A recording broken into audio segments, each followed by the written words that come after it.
प्यारे बच्चों, Hindi online class में मैं सूर्यबाला शर्मा आप सबका स्वागत करती हूँ। बच्चों, आज हम आपको पढ़ाने जा रहे हैं हिंदी काव्य खंड का नवा पाठ, चैप्टर नंबर 9, सुभद्रा कुमारी चौहान।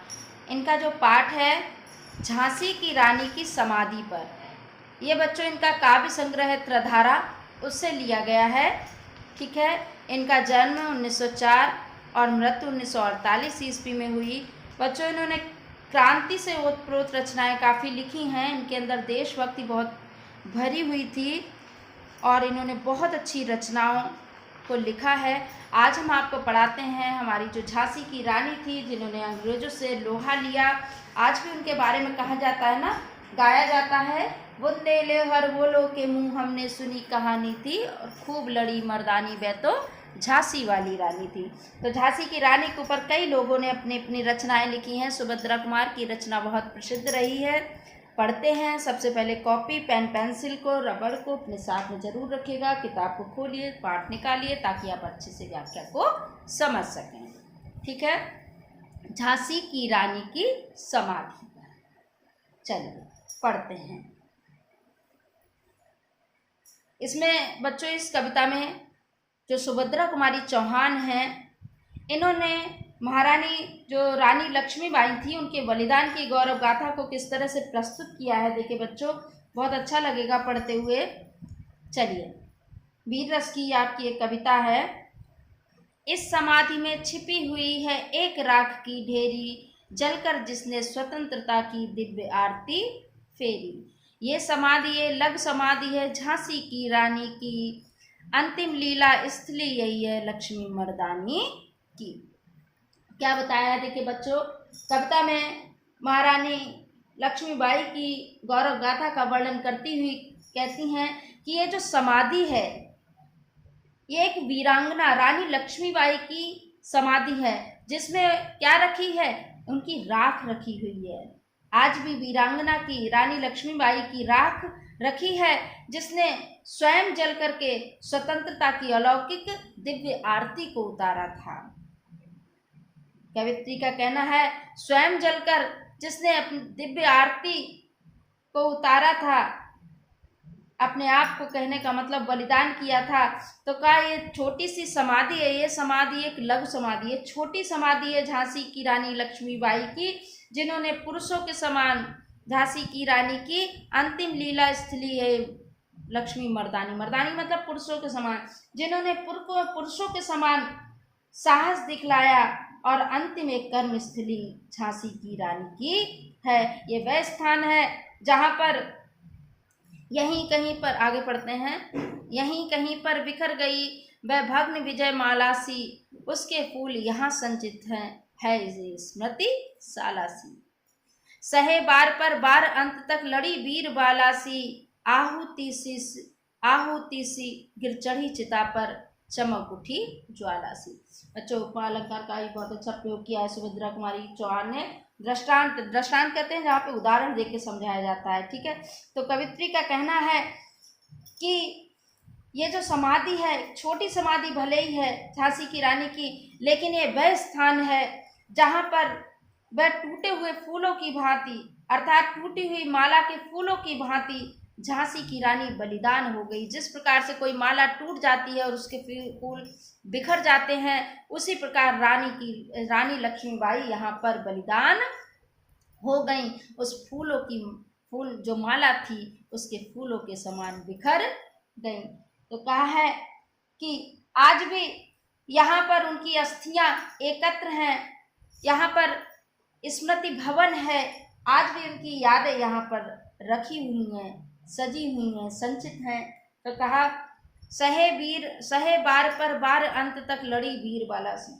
अंग्रेजों से युद्ध करते हुए अंतिम सांस तक बड़े से बड़े आघात को सहती रही। अंग्रेजों ने बड़े से बड़े वार किए और वीरांगनाओं की भांति लड़ती रही।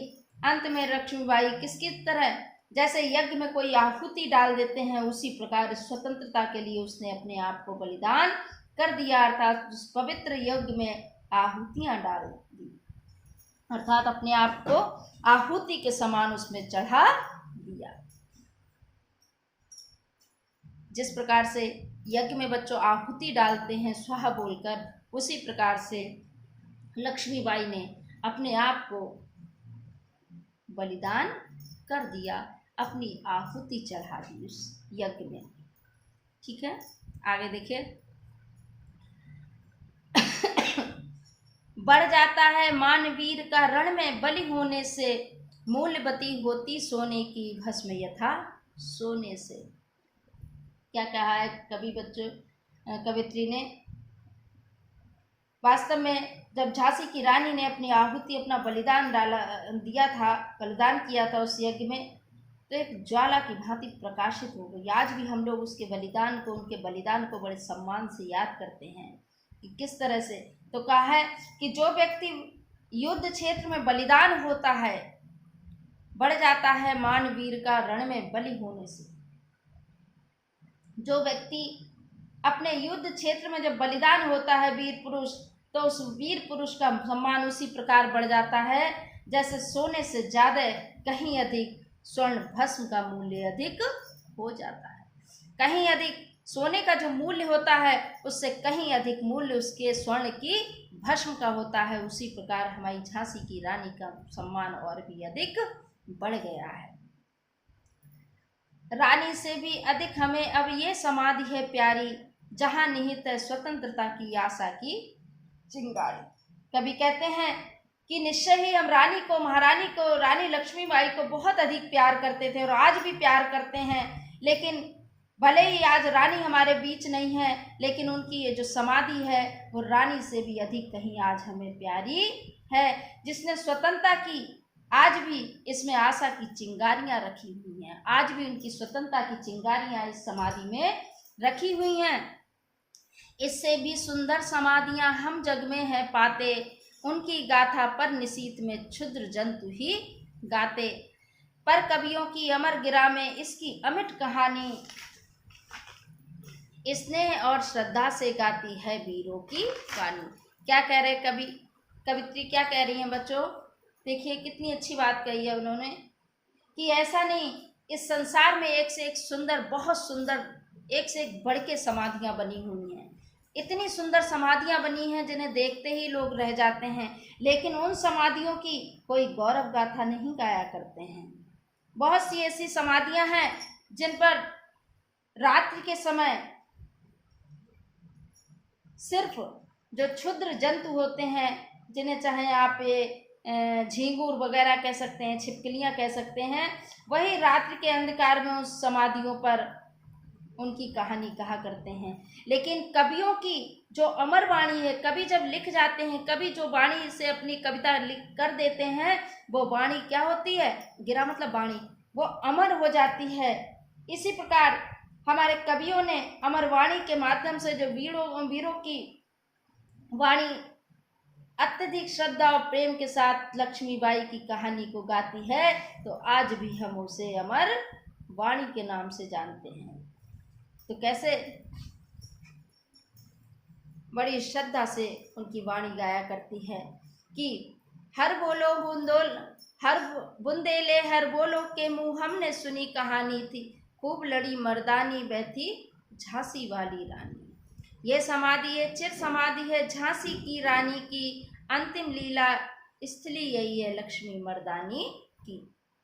क्या कह रहे हैं कवि? कहते हैं कि बहुत सी ऐसी समाधियां होंगी जिनके बारे में ये छिपकली, झींगुर जहाँ पर गाया करते होंगे, रात में वही वहाँ पर रहा करते होंगे, लेकिन हमारे वीरों की अमर गाथाएं, हमारे कवियों की वाणी गाया करती हैं, जो आज भी अमर हैं। अगर हम बुंदेलखंड में जाएं, आज भी हमारे बुंदेले हरबोलों के मुँह ये कहानी सुनी जाती है, ये गाथा गाई जाती है। लोग आज भी वहाँ पर गाते हैं कि झांसी की रानी मर्दानी पुरुषों की भांति लड़ती हुई वीरता और बलिदान की गाथा आज भी उनकी जो वीरता और वीरता से जो बलिदान हो गई, वो आज भी हमारे वीरों की वाणी जब गाती है तो कहा है कि कैसे पुरुषों के समान वीरता से लड़ी और लड़ते हुए वह अमर हो गई।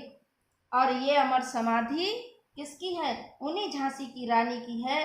उन्हीं की ये अंतिम लीला स्थली, कर्म स्थली है, जिनको आज भी हमारे कवियों की वाणी गाया करती है। तो बच्चों, ये पाठ हुआ आपका सुभद्रा कुमारी चौहान का झांसी की रानी की समाधि पर। आपको बताएं कि इसमें पूरे ही पैराग्राफ में सरल खड़ी बोली का प्रयोग किया है, ठीक है ना। खड़ी बोली काव्यगत सौंदर्य में आप डालेंगे, ठीक है।